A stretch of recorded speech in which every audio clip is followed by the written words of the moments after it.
how you doing, everybody? It's time for another late night ramblings. All right, I am BADBRAD, and thanks for tuning in. The topic today: today's music ain't got the same soul. I like that old time rock and roll. Let's talk about it. Okay, there's something that I don't do on this channel that I really enjoy watching a lot, and that is reaction videos. And reaction videos are huge, and I think an easy way that people are growing a channel.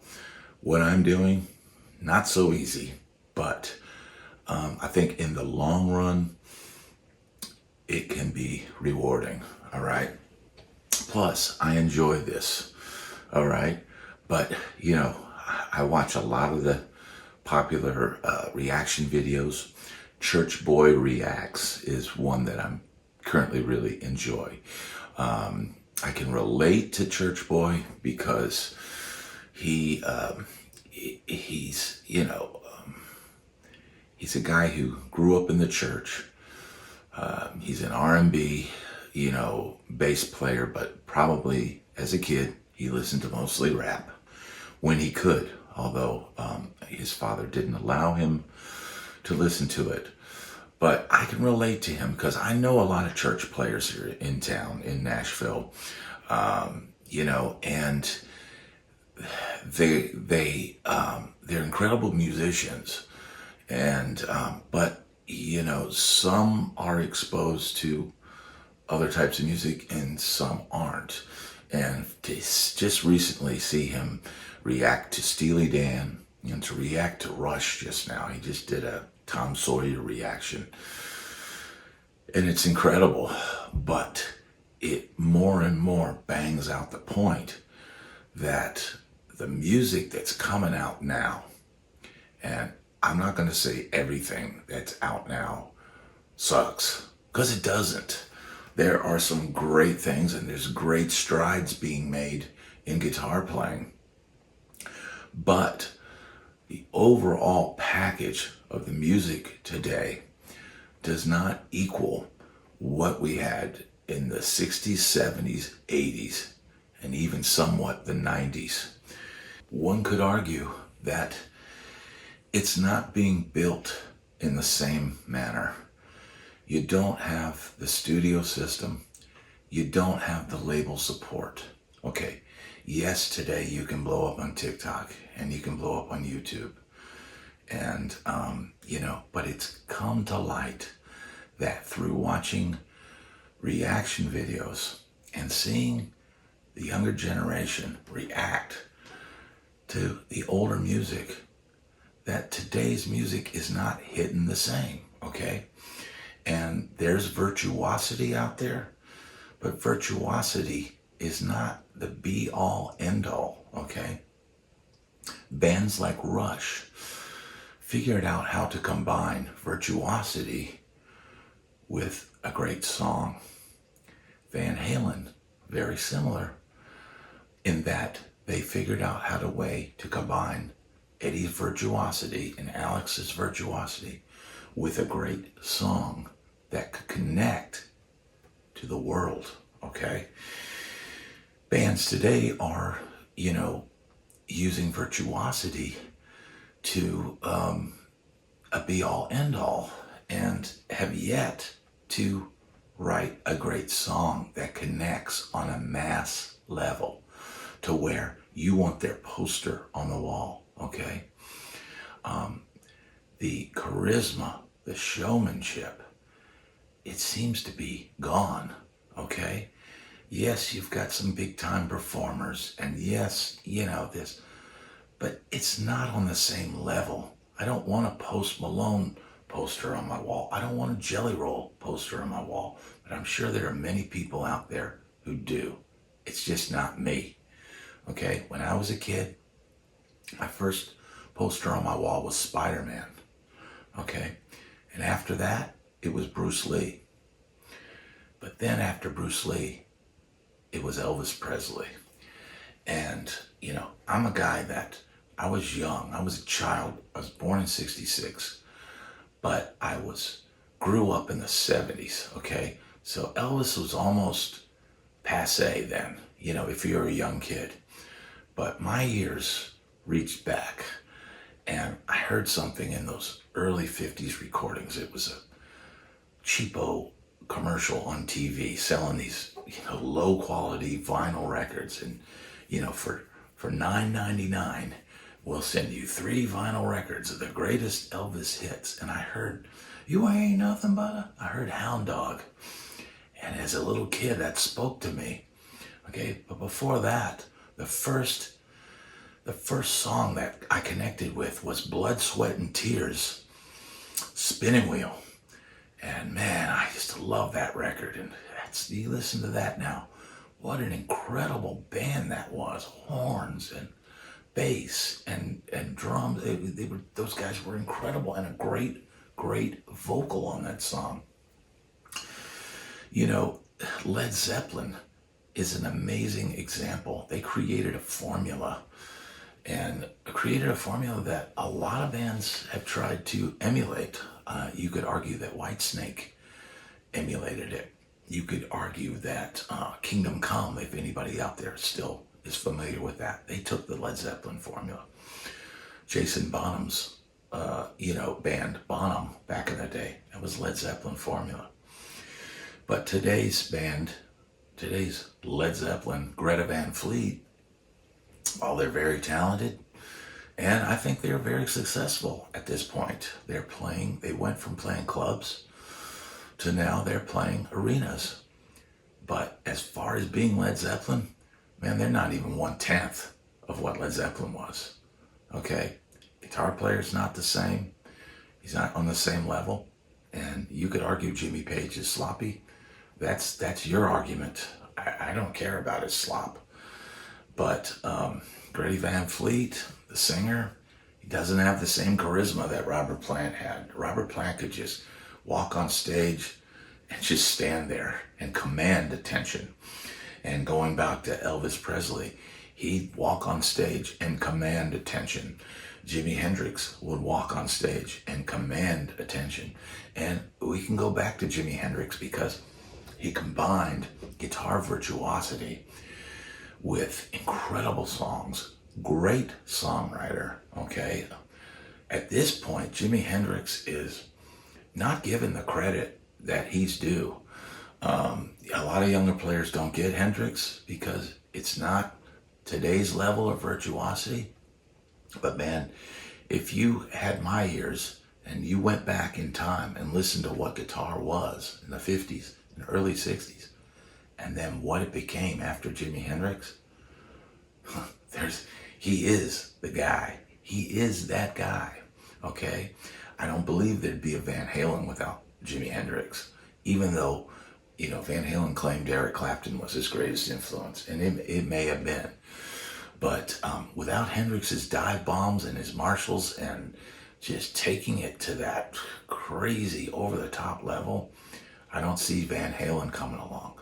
We all, take from our influences. We all learn from somewhere, but we have to take it and make it our own. I don't think Greta Van Fleet has done that. I don't hear it. Of course, I don't listen to him. So maybe I'm wrong. Let me know in the comments on that. But, posterized Hendrix, Elvis, Robert Plant, Jimmy Page, David Lee Roth, Rush, not the best looking guys in the world, but man, I know guys that had Rush posters on their wall growing up. Eddie Van Halen poster. The 90s stuff, let's talk about the 90s for a second, because I was, it was probably about 1988 when I moved out to LA from Virginia, okay, born and raised in the South. But I moved out to California because that was the place to be. So I loaded up the truck and I headed to Beverly. But no, really, California was where it was happening as far as rock and roll music at the time. And Van Halen, everybody wanted to be Eddie Van Halen. Everybody wanted that David Lee Roth lifestyle. And I will say this, rock and roll lifestyle is a myth, and it's not a path you should go down. And I'll do a separate video on that topic. But I digress. Today's music doesn't have that same soul, that same DNA. And, the 90s was a decade where if you were a guitar virtuoso or you played that 80s shred style, all of a sudden you had to stop. Nope, too many notes. Nope, don't play that. Nope, we don't want that next. Okay, so I spent the 90s, downplaying my playing, and my playing changed in the 90s because I stopped shredding, I stopped sweeping, I stopped tapping because it wasn't cool, okay? The industry was not supporting bands that did that anymore. And, and that could be just on the level of somebody calling you up and saying, hey, I want you for a session. You pay $75. Yeah, we want a guitar solo, but we don't want a whole lot here. Okay.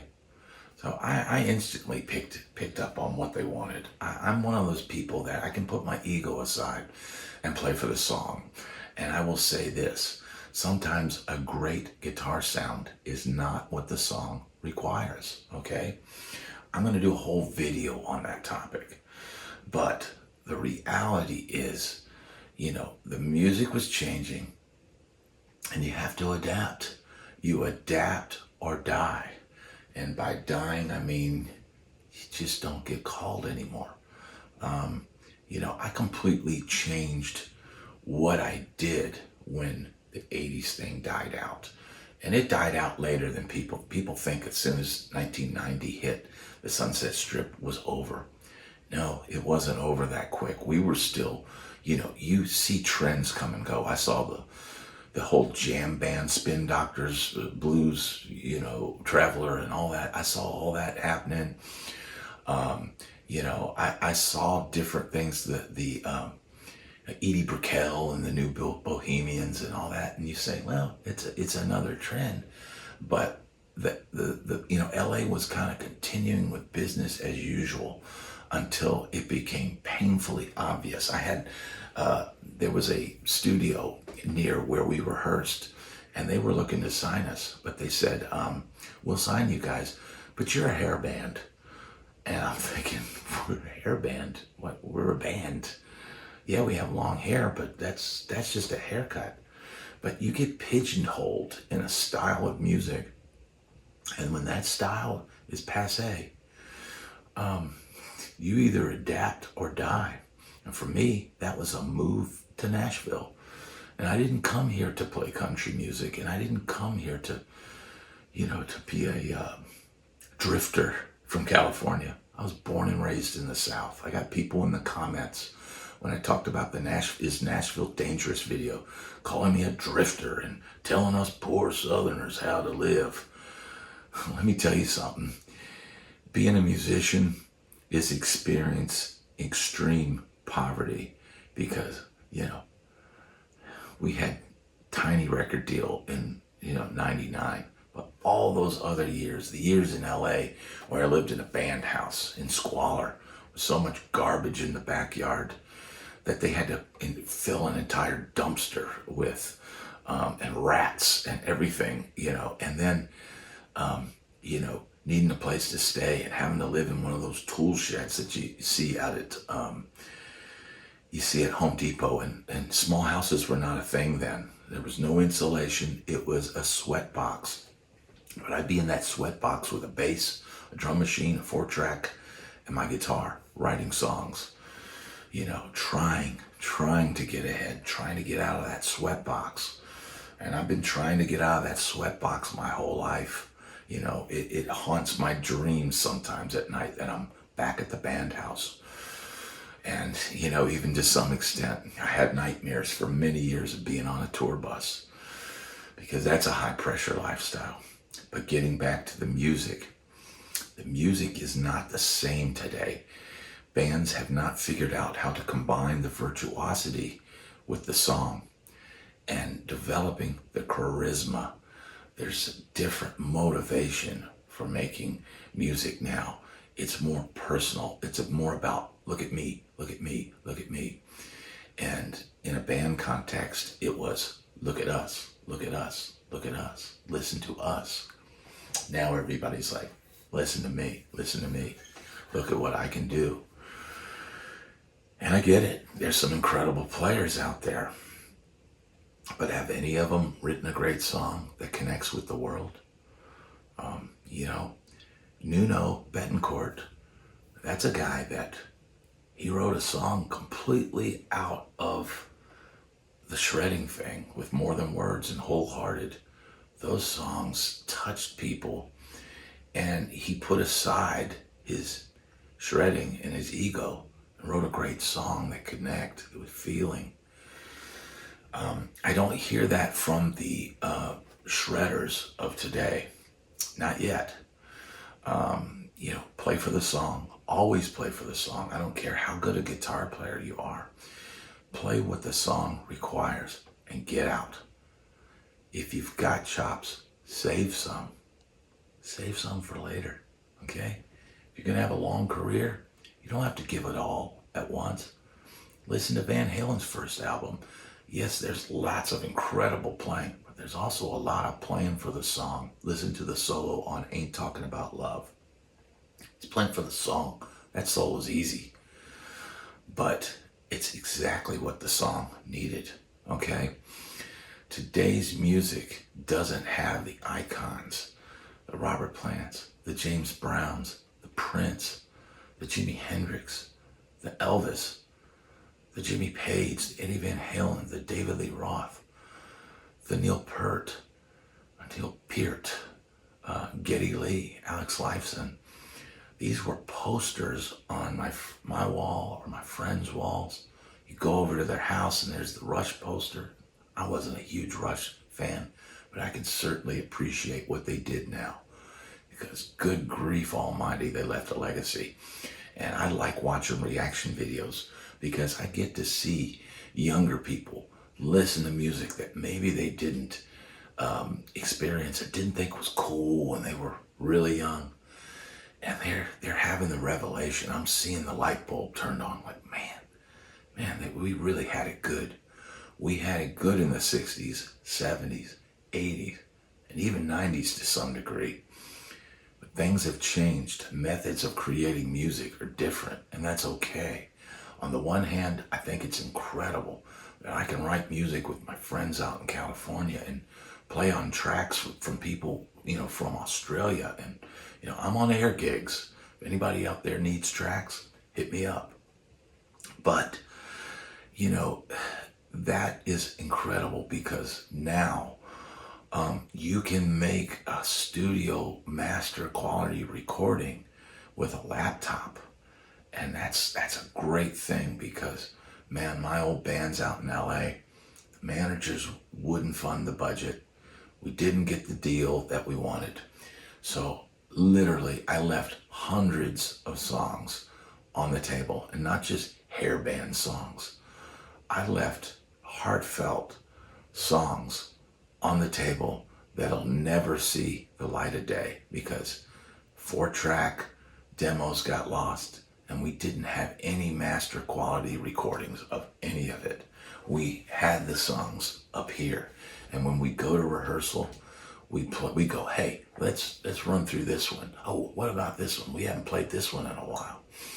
And revisit the songs and hone those songs together as a band. There's something to be said about passion and working together, being in a sweaty rehearsal studio or a garage. I romanticize about that now because that's how greatness was created. Greatness was not created by, doing a little dance on TikTok or shredding on TikTok or, even on YouTube. Greatness was created through hardship and struggle and hard work and sweat and perseverance. And even through that, you didn't have any guarantees that you were going to make it, but you did it anyway. You put in the work. So maybe that's why today's music doesn't have the same soul, because it doesn't have the same sweat equity that people put into it back in the day. It doesn't. It just doesn't. Now, that's not to say there aren't great bands out now. And if you know of any that I should be listening to, hit me up in the comments, because I'm always checking out new music and players. I keep an open mind because I have to. It's what I do. Playing music's what I do, and I have to grow with the music or be passed by. If you'd enjoy this video, please hit the like and subscribe button. I'm growing this channel from the ground up. I appreciate your support. Please hit the like and subscribe button, and I'll see you on the next video.